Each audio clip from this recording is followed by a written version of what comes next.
सुबह की हल्की धूप के साथ गांव का बाजार धीरे धीरे आबाद होने लगा था। रघु रोज की तरह अपने पुराने ठेले को साफ करके उस पर ताजे गोलगप्पे, आलू, चने और मसाले सजा रहा था। पिछले कई दिनों से उसकी कमाई इतनी कम हो रही थी कि घर का खर्च चलाना भी मुश्किल हो गया था। फिर भी उसके चेहरे पर उम्मीद थी कि शायद आज का दिन उसकी किस्मत बदल दे। हे भगवान, आज बस इतना काम मिल जाए कि बच्चों की जरूरतें पूरी कर सकूं। मैं मेहनत से कभी पीछे नहीं हटा। अब बस तेरी मेहर बाकी है। दोपहर तक रघु के ठेले पर केवल 2 ग्राहक आए, जबकि सामने विक्रम की बड़ी नाश्ते की दुकान ग्राहकों से भरी हुई थी। लोग बिना रुके उसी की दुकान की ओर जा रहे थे। रघु सब कुछ चुपचाप देखता रहा और फिर अपने बचे हुए गोलगप्पों की तरफ देखने लगा। शायद मेरे स्वाद में नहीं, मेरी किस्मत में कमी है। वरना मेहनत तो मैं भी उतनी ही करता हूं जितनी बाकी लोग करते हैं। देखा, इसी वजह से छोटा आदमी कभी बड़ा नहीं बन सकता। मेहनत से नहीं, नाम से भीड़ आती है। शाम को रघु घर पहुंचा। उसने देखा कि सीता रसोई में खाना बना रही थी और बेटी कमरे में बैठकर पढ़ाई कर रही थी। रघु चुपचाप कमरे में खटिया पर बैठ गया। उसके चेहरे की उदासी देखकर बेटी समझ गई कि आज भी कमाई अच्छी नहीं हुई। तभी सीता खाना बनाकर कमरे में आई और दोनों के पास बैठ गई। इतना परेशान मत हुआ करो। आज नहीं तो कल मेहनत जरूर रंग लाएगी। भगवान किसी की सच्ची मेहनत को बेकार नहीं जाने देता। मैं अपने लिए नहीं सोचता सीता, बस इतना चाहता हूं कि हमारी बेटी की पढ़ाई कभी पैसों की वजह से ना रुके।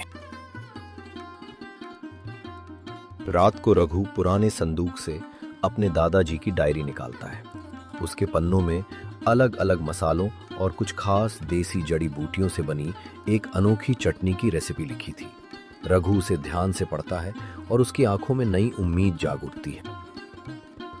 दादाजी कहा करते थे कि तीखापन सिर्फ मिर्च से नहीं आता, सही मसालों और देसी जड़ी बूटियों का मेल ही चटनी को यादगार बनाता है। अगर तुम्हें अपने दादाजी के नुस्खे पर भरोसा है, तो पूरी मेहनत से उसे बनाओ। शायद यही हमारी जिंदगी बदल दे।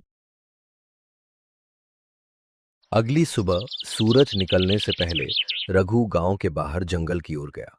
वहां से उसने कुछ खुशबूदार देसी जड़ी बूटियां इकट्ठी की। घर लौटकर उसने पुराने मसालों के साथ उन्हें मिलाया और कई घंटों की मेहनत के बाद एक नई चटनी तैयार की, जिसकी खुशबू पूरे घर में फैल गई।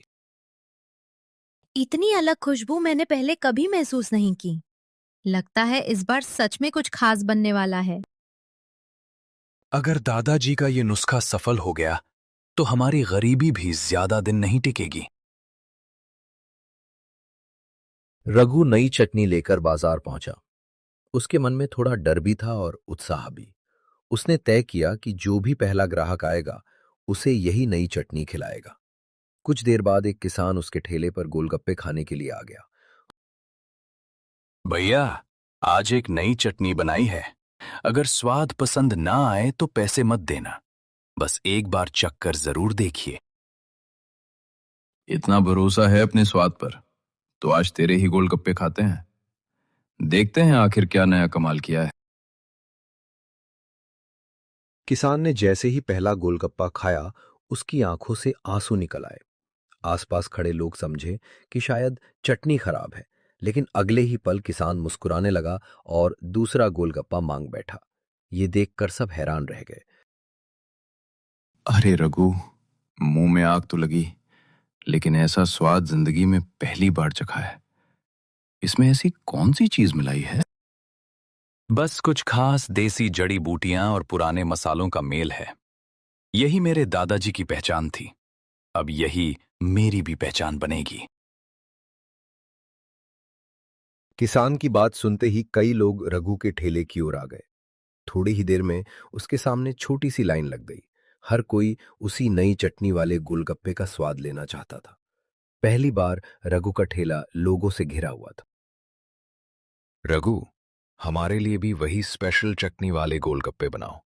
अगर स्वाद वैसा ही हुआ जैसा सब कह रहे हैं तो आगे से कहीं और नहीं जाएंगे। सबको मिलेगा भाई, बस एक एक करके आइए, किसी को निराश नहीं लौटाऊंगा। दोपहर तक रघु के ठेले की चर्चा पूरे बाजार में फैल गई। कई लोग सिर्फ ये देखने आ रहे थे कि आखिर इस गरीब गोलगप्पे वाले में ऐसा क्या खास है। दूर अपनी दुकान पर खड़ा विक्रम ये सब देख रहा था और उसके चेहरे पर जलन साफ दिखाई दे रही थी। कल तक जिसके ठेले पर कोई नहीं आता था, आज उसके पास इतनी भीड़ कैसे लग गई? जरूर कोई बड़ा राज छिपा है। मालिक, लोग कह रहे हैं कि उसकी चटनी में कुछ खास देसी जड़ी बूटियां मिलती हैं। शायद वही उसकी सफलता की वजह है। शाम होते होते रघु के सारे गोलगप्पे खत्म हो गए। वो महीनों बाद पहले बार पूरे दिन की कमाई देखकर मुस्कुराया। दूसरी तरफ विक्रम ने मन ही मन फैसला कर लिया कि चाहे कुछ भी करना पड़े, वो रघु की चटनी का राज जानकर रहेगा। यही फैसला आगे चलकर दोनों की जिंदगी बदलने वाला था। आज दादाजी का नुस्खा सच में काम कर गया। अगर ऐसे ही लोगों का प्यार मिलता रहा तो अब हमारे घर में भी खुशियां लौट आएंगी। रघु, आज तू खुश है, लेकिन बहुत जल्द तेरी यही खुशी तुझसे छिन जाएगी। तेरी चटनी का राज अब ज्यादा दिन तुझसे छिपा नहीं रहेगा। पूरे दिन की भीड़ देखकर विक्रम का गुस्सा और बढ़ गया। उसने अपनी दुकान जल्दी बंद की और रात को अपने सबसे भरोसेमंद आदमी शंभू को बुलाया। दोनों देर तक रघु के बारे में बातें करते रहे। मैंने जिंदगी भर मेहनत करके नाम कमाया है, लेकिन एक ठेले वाला कुछ ही दिनों में मुझसे आगे निकल रहा है। अब सिर्फ देखता नहीं रहूंगा। मालिक, बस एक मौका दीजिए। उसकी चटनी का राज भी पता कर लेंगे और उसकी भीड़ भी खत्म कर देंगे। अगले दिन रघु पहले से ज्यादा सामान लेकर बाजार पहुंचा, लेकिन इस बार भीड़ उससे भी ज्यादा थी। गांव के अलावा आसपास के गांवों से भी लोग उसके स्पेशल गोलगप्पे खाने आए थे। रघु लगातार गोलगप्पे बना रहा था, फिर भी लाइन कम होने का नाम नहीं ले रही थी। रघु, कल तेरे गोलगप्पे खाकर घर गया था। आज पूरे परिवार को लेकर आया हूं। सबको तेरी वही स्पेशल तीखी चटनी खिलानी है। आप लोगों का प्यार ही मेरी सबसे बड़ी कमाई है। जब तक आखिरी गोलगप्पा नहीं बिकेगा, मैं किसी को खाली हाथ वापस नहीं भेजूंगा। अगले दिन विक्रम साफ कपड़े पहनकर एक बड़े व्यापारी की तरह रघु के ठेले पर पहुंचा। उसने पहले गोलगप्पे खाए और फिर मुस्कुराते हुए रघु को एक तरफ चलकर बात करने के लिए कहा। रघु को लगा शायद कोई बड़ा ऑर्डर मिलने वाला है। रघु, तुम्हारे हाथ में कमाल है। अगर तुम चाहो तो मैं तुम्हें इतना पैसा दे सकता हूं कि जिंदगी भर ठेला लगाने की जरूरत नहीं पड़ेगी। मालिक, आपकी बात समझ नहीं आया। आखिर आप मुझसे चाहते क्या हैं? विक्रम ने अपने बैग से पैसों की गड्डियां निकालकर रघु के सामने रख दी। इतने पैसे रघु ने अपनी पूरी जिंदगी में एक साथ कभी नहीं देखे थे। कुछ पल के लिए वो बिल्कुल खामोश हो गया। ये 2 लाख रुपए हैं। बदले में मुझे सिर्फ तुम्हारी स्पेशल चटनी की रेसिपी चाहिए। उसके बाद तुम आराम से घर बैठकर जिंदगी बिताना। मालिक, गरीबी जरूर है, लेकिन मैं अपने दादाजी की निशानी और उनकी मेहनत का राज पैसों के लिए कभी नहीं बेच सकता। रघु का जवाब सुनते ही विक्रम का चेहरा गुस्से से लाल हो गया। उसने पैसों का बैग उठाया और बिना कुछ बोले जाने लगा। जाते जाते वो रघु को ऐसी धमकी देकर गया जिसने आने वाले दिनों का इशारा कर दिया। आज तूने मेरा प्रस्ताव ठुकराया है, याद रखना, अब मैं तुझे चैन से काम भी नहीं करने दूंगा। मैंने किसी का हक नहीं छीना। जो मिलेगा अपनी मेहनत से मिलेगा। बाकी ऊपर वाला सब देख रहा है। उसी रात विक्रम ने शंभू और एक दूसरे आदमी को रघु के पीछे लगा दिया। दोनों को आदेश मिला कि किसी भी तरह चटनी में इस्तेमाल होने वाली जड़ी बूटियों और मसालों का पता लगाना है। मुझे ये नहीं सुनना कि काम नहीं हुआ, चाहे जितने दिन लगे, लेकिन उसकी चटनी का पूरा राज मेरे सामने होना चाहिए। मालिक, इस बार हम खाली हाथ वापस नहीं आएंगे। चाहे जंगल तक उसका पीछा करना पड़े। अगली सुबह रघु हमेशा की तरह गांव के बाहर जड़ी बूटियां लेने निकला। उसे अंदाजा नहीं था कि कुछ दूरी पर शंभू और उसका साथी भी उसका पीछा कर रहे हैं। दोनों पेड़ों की आड़ लेकर उसकी हर हरकत पर नजर रखे हुए थे। धीरे चलो, अगर उसे शक हो गया तो सारी मेहनत बेकार हो जाएगी। पहले ये पता करो कि वो कौन कौन सी जड़ी बूटियां तोड़ रहा है। आज जाने क्यों ऐसा लग रहा है कि कोई मेरे पीछे पीछे चल रहा है। कुछ दूर चलते ही रघु को पेड़ों के पीछे किसी की परछाई दिखाई दी। वो तुरंत समझ गया कि कोई उसका पीछा कर रहा है। उसने बिना घबराए एक चाल चलने का फैसला किया ताकि असली राज किसी के हाथ न लगे। लगता है विक्रम इतनी आसानी से हार मानने वाला नहीं। अब मुझे भी समझदारी से काम लेना होगा।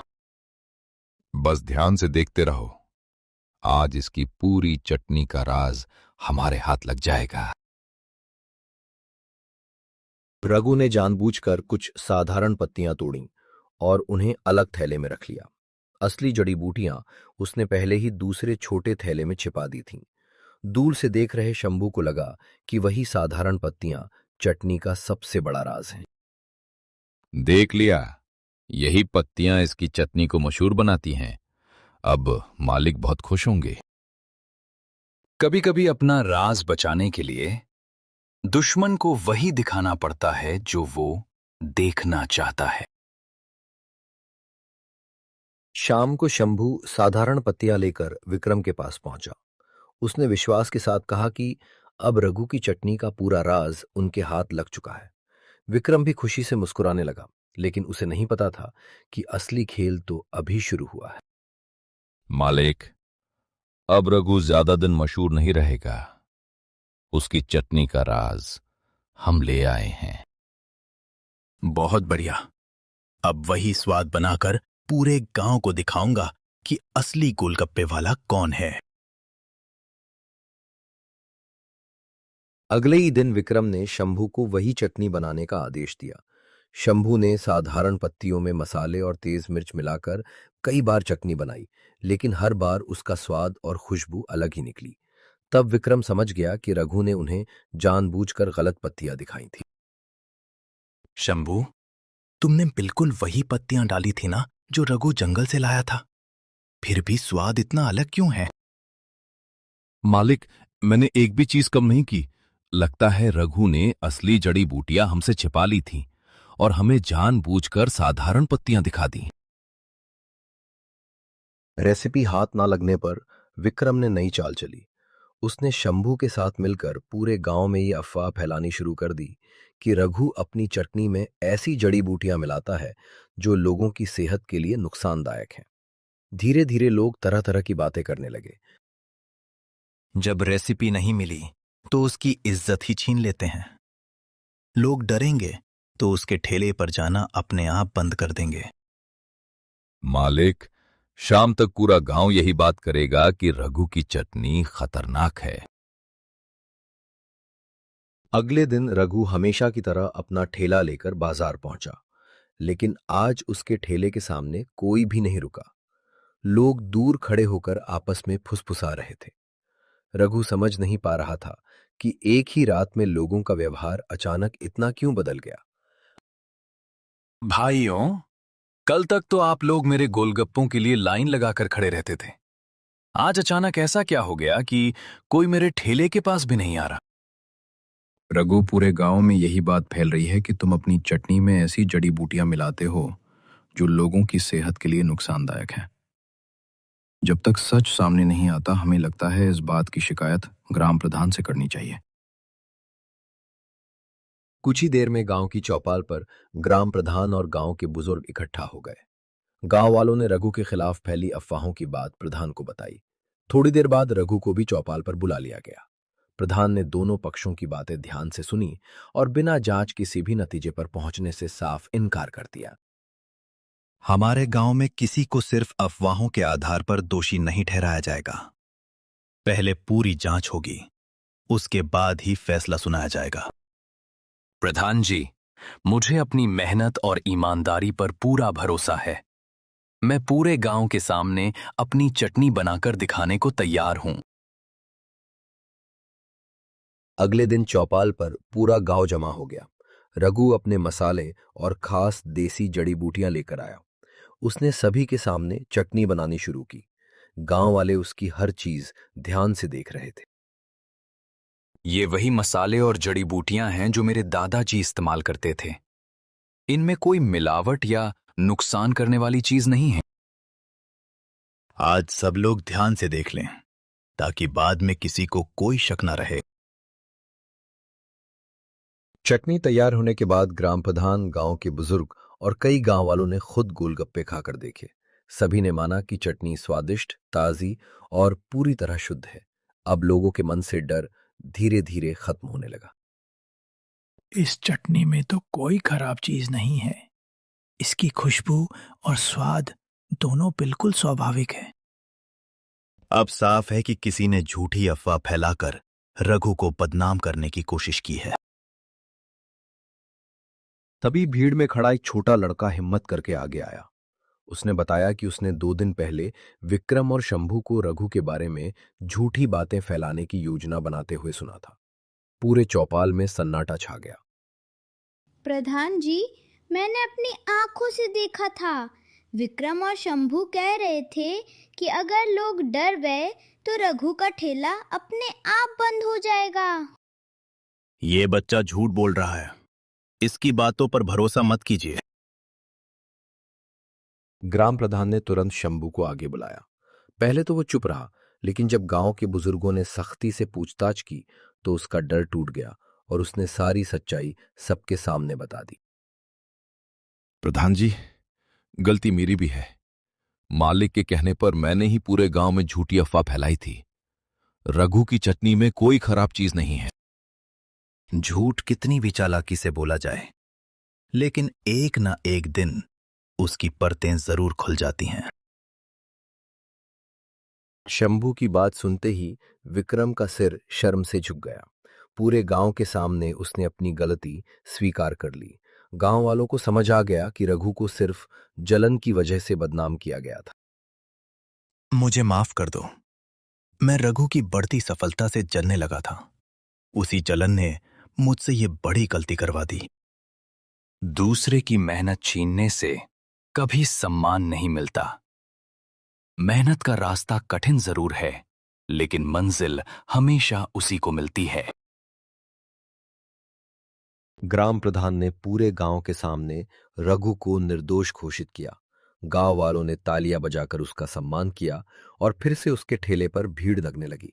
रघु की खास जड़ी बूटियों वाली तीखी चटनी पूरे इलाके में मशहूर हो गई। उसका परिवार खुशी खुशी अपना जीवन बिताने लगा। आज से कोई भी रघु की ईमानदारी पर सवाल नहीं उठाएगा। इस गांव में मेहनत और सच्चाई का हमेशा सम्मान होगा। याद रखिए, स्वाद सिर्फ मसालों से नहीं बनता, बल्कि मेहनत, ईमानदारी और सच्ची नीयत से बनता है। यही इंसान की सबसे बड़ी पहचान होती है। दूसरों की सफलता से जलने के बजाय उनसे प्रेरणा लेनी चाहिए। ईमानदारी और मेहनत से कमाया गया सम्मान हमेशा कायम रहता है, जबकि झूठ और छल की उम्र बहुत छोटी होती है। दोस्तों, आपको ये कहानी कैसी लगी कमेंट करके जरूर बताइए। ऐसी ही शानदार हिंदी कार्टून कहानियां देखने के लिए हमारे चैनल को सब्सक्राइब करें और बेल आइकन दबाना ना भूलें।